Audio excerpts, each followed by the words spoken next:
Yo, guys, welcome back. So, a few days ago, we worked on a tier list on stream. Me and chat put our huge, smooth brains together to make the most accurate tier list we could. We used a spreadsheet with a point system for bossing that we will refer to. We will have two separate tier lists, one for bossing and a much simpler to figure out mobbing tier list. With that being said, let's get right into it. So, what we have here is the empty tier list ready to go. And then we have our spreadsheet that we worked on stream.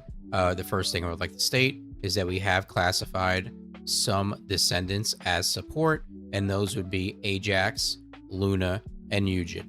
So we will bring them into the support tier. And the reason for this is I think it's just easier to classify them as that because putting them in a lower tier would diminish the actual value that they have in the game. Because in reality, these three descendants are probably S tier when it comes to supporting, but for what we're mainly focusing on with this tier list, which is boss killing, they are not very good at it at all. So to put them into the C tier would be a disservice to them, in my opinion. Now, let's get into the rest of the descendants, and we will start out with Valby, who scored a 22. She is pretty much a perfect bosser at this point. She doesn't have any flaws. She has some of the fastest kill times in the game. She's very easy to build, very easy to play. And to me, she is top 2 in the game right now, right there with Haley, who we will get into next, who also scored a perfect score with a 22. She has no weaknesses in the game. She can demolish any boss with her gun build or her Zenith build. And next, moving on, we will have Freyna, and this most certainly will be controversial to some, but with her score of a 21, which is not a perfect 22, and to me right now, S tier would be the perfect 22.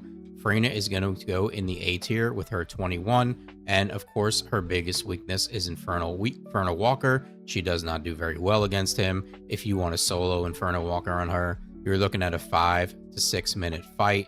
So with that being said, to me, if you're not scoring a perfect score on this chart, you are not S tier. Feel free to flame me in the comments, all the Freyna lovers, but it is what it is, and that's how I feel about it. And next up, we have another very strong descendant, being Glay. Her biggest weakness is going to be Deathstalker, because it is extremely hard to run HP in there, and even though she does great damage in there, it is not a build that most people are going to be able to play in there. You have to be very skilled at the mechanics, very skilled with her mechanics, and keeping yourself alive. So with that, she also ranks with a score of 21, which is also going to put her into the A tier. And our last A tier with a score of 21 also is going to be Sharon, whose weakness is Infernal Walker. I would put her ahead of Glay because she just has a better survivability in Deathstalker. And honestly, what Glay is good at, being her shotgun build, Sharon is even better at. Her biggest weakness, Infernal Walker, once again, maybe pretty hard to do solo and doesn't bring much to a group.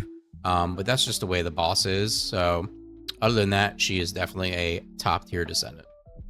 Now, moving on to our B tier, we have a descendant that is just barely above the rest in B, and it is going to be Blair. Some of his weaknesses would be Infernal Walker, Swamp Walker, and Pyromaniac. Other than that, he's a great gun-based descendant. I've seen many good runs with time-wise for a lot of the Colossus, so he's just going to edge out the others in the A tier. Coming up next is definitely Enzo, one of the best support in the game, but the reason we are not ranking him as support is because he is a great gun-based descendant. His biggest lacking is going to be his skill damage. He does not bring any of that to the table, but when it comes to gunplay, he is right up there with the best of them. He probably could be S tier if it wasn't for his lack in skill damage.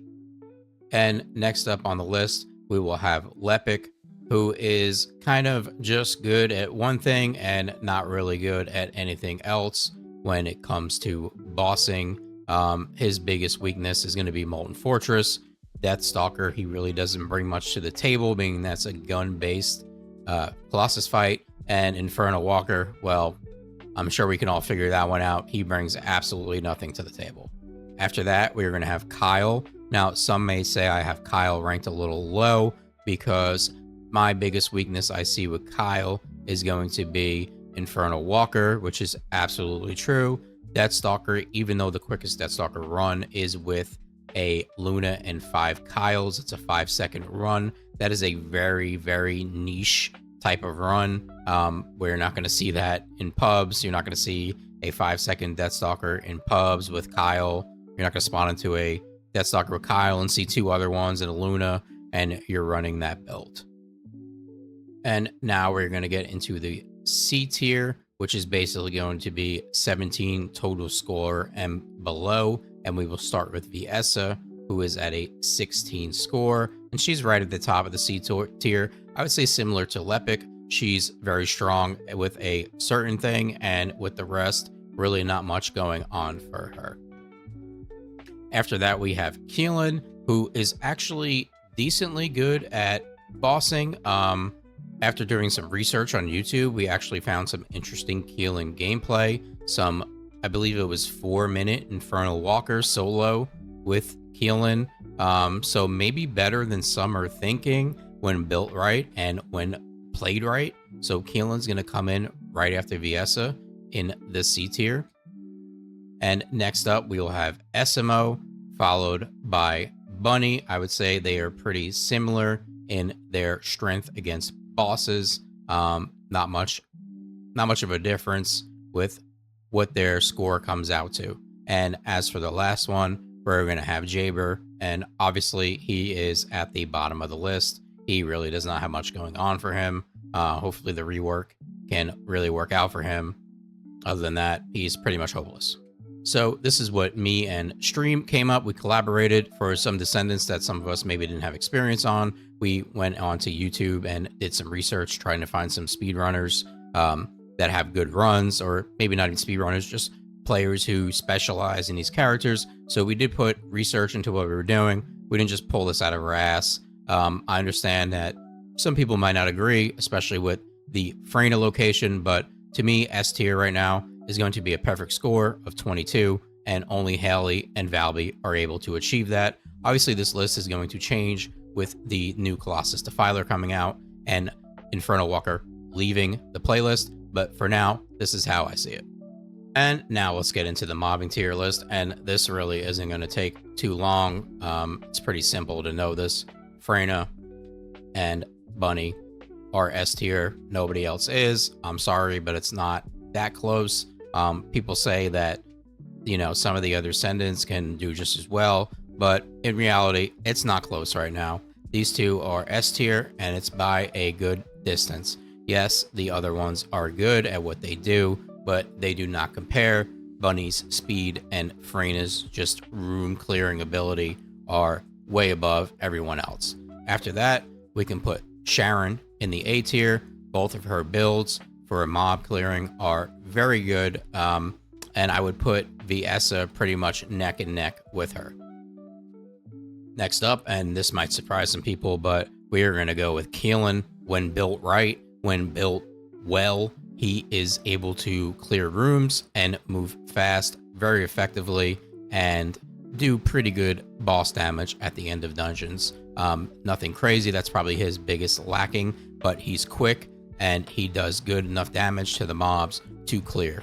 After that, I'm going to put Valby. To me, Valby's biggest thing is just the range of her abilities to clear a room is not that great, but good enough. And plus, when you get to the bosses of the dungeons, well, there she is. And this one's going to surprise everyone.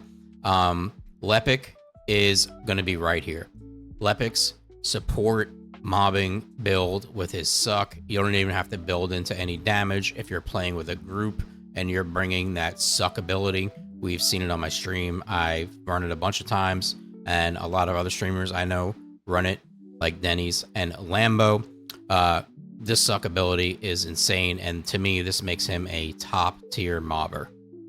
Next up in the B tier, and we're going to shoot right through this, We are going to have SMO, followed by Blair, then Luna, Eugen, Glay, and Ajax.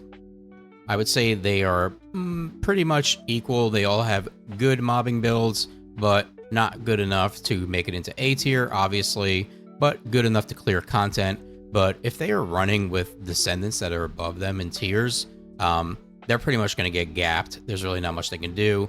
Blair, he just takes forever to put down any of his abilities. I built him recently, and it's a real struggle. Glay, survivability is rough for her. Ajax, I just don't find that he does much damage in his mobbing build. His mobbing build is really cool, but damage-wise, he's not really bringing much to the table. And in our final tier, this is pretty easy. Kyle. Haley, whose build is fun. I enjoy using her gun build with cryogenic, but it's just not very effective. Skills, gap guns by far, and Jaber. And then lastly, definitely the worst, one of the best bossers, but God, what a bad mobber. Enzo, he doesn't have anything to do. I wish there was something, maybe a mod they could put to help him out with mobbing, but mobbing wise, boy, he doesn't have a lot going on.